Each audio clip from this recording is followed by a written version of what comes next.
Have you ever been swept off your feet only to find yourself lost in a storm you never saw coming? Today, we're pulling back the curtain on a deeply confusing and painful experience, the cycle of a narcissistic relationship. Understanding these stages isn't about labeling people, it's about recognizing patterns to protect your heart and reclaim your peace. It all begins with a fairy tale. The first stage is idealization, or what's commonly known as love bombing. It's a whirlwind romance on steroids. You're flooded with constant messages, calls, and over-the-top compliments. They seem to have mainlined caffeine and every romantic cliché ever written. It feels incredible, like you've finally found the one. They fast forward the relationship at lightning speed, talking about being soulmates, planning a future together, or even moving in after just a few weeks. It feels like a dream, but the pace is dizzying. They also engage in something called mirroring, where they seem to share every single one of your interests, values, and dreams. It's like looking into a mirror and seeing your perfect match. They put you on a pedestal, telling you you're flawless, magical, and unlike anyone they've ever met. This intense adoration is intoxicating, making you feel seen and cherished like never before. But this pedestal is a very precarious place to be. Then things start to feel a little off. This is stage 2, the subtle shift. It's so slight at first you might dismiss it as your own insecurity. You'll notice microcriticisms, tiny jabs disguised as helpful suggestions or just jokes. They might say something like, "I love that you're so confident to wear that," leaving you feeling vaguely insulted but unable to pinpoint why. They also start testing your boundaries. They'll push your limits in small ways, calling you late at night when you've said you need to sleep or showing up unannounced, just to see what they can get away with. It's a quiet power play. Alongside this, their neediness can ramp up. Suddenly, they need more of your time, constant attention, and endless reassurance. You start to feel a pressure to manage their emotions, a responsibility that wasn't there during the perfect beginning. It's a slow, creeping change that begins to shift the balance of the relationship. And then the shift becomes a landslide. Welcome to stage 3, devaluation. This is where the mask fully slips. The warmth that once surrounded you vanishes, replaced by a baffling coldness or constant irritation. You're left feeling like you've done something terribly wrong, but you have no idea what it is. This is often paired with gaslighting, a deeply insidious form of manipulation. They'll deny things they said or did, making you question your own memory, your emotions, and even your sanity. You'll hear phrases like, "that never happened," or "you're being too sensitive." They might also use triangulation, bringing a third person into the dynamic to make you feel jealous and insecure. This could be an ex they're just friends with, a coworker they praise excessively, or even a hypothetical admirer. It's designed to keep you off balance and fighting for their attention. Everything becomes your fault through blame shifting. If they have a bad day, it's because you stressed them out. If they make a mistake, it's because you distracted them. The responsibility for their happiness and unhappiness is placed squarely on your shoulders. And then there's the overt emotional manipulation, the silent treatment for days on end, guilt trips that make you feel like a terrible person, or sudden terrifying bursts of rage that come out of nowhere. The fairy tale has officially become a nightmare.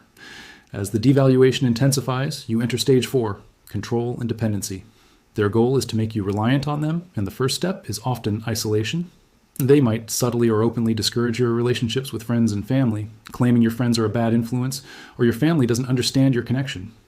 They might create drama every time you have plans with someone else, making it easier to just stay home with them. You soon find yourself walking on eggshells.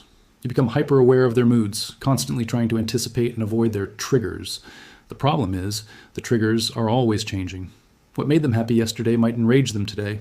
This creates a state of constant anxiety and self-monitoring.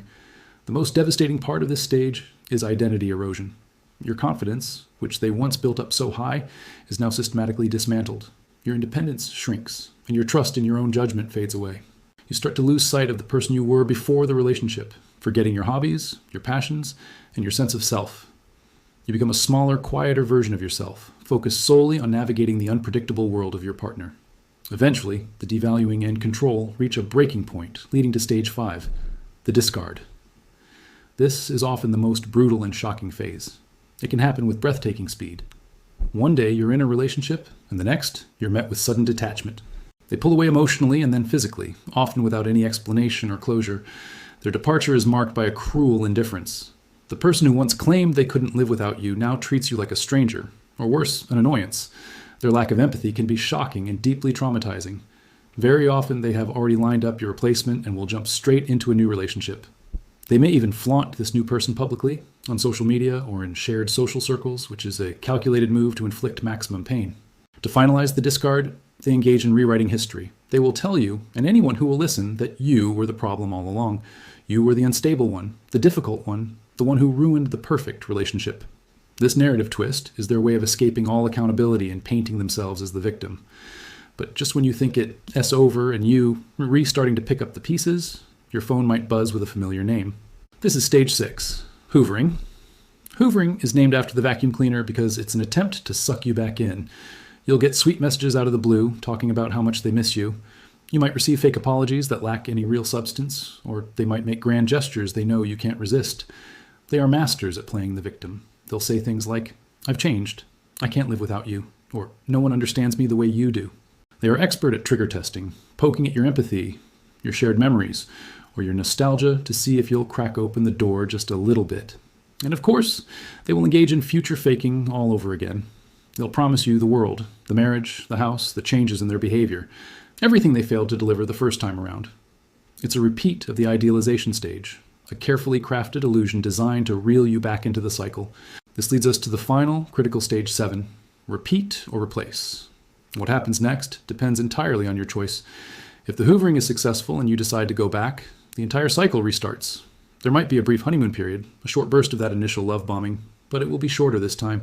And soon enough, the devaluation, control, and pain will return, often with greater intensity than before. The cycle repeats, trapping you in a loop of hope and heartbreak. If, however, you hold strong and refuse to re-engage, they will move on. They will find a new target and begin the love bombing stage with them. To the outside world, it will look like they've moved on effortlessly. But what is really happening is that they are simply repeating the same destructive pattern with someone new.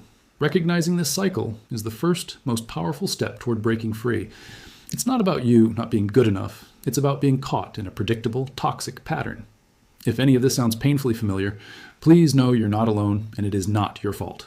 Healing is possible. Reaching out to a therapist who specializes in this area or connecting with support groups can provide validation and guidance.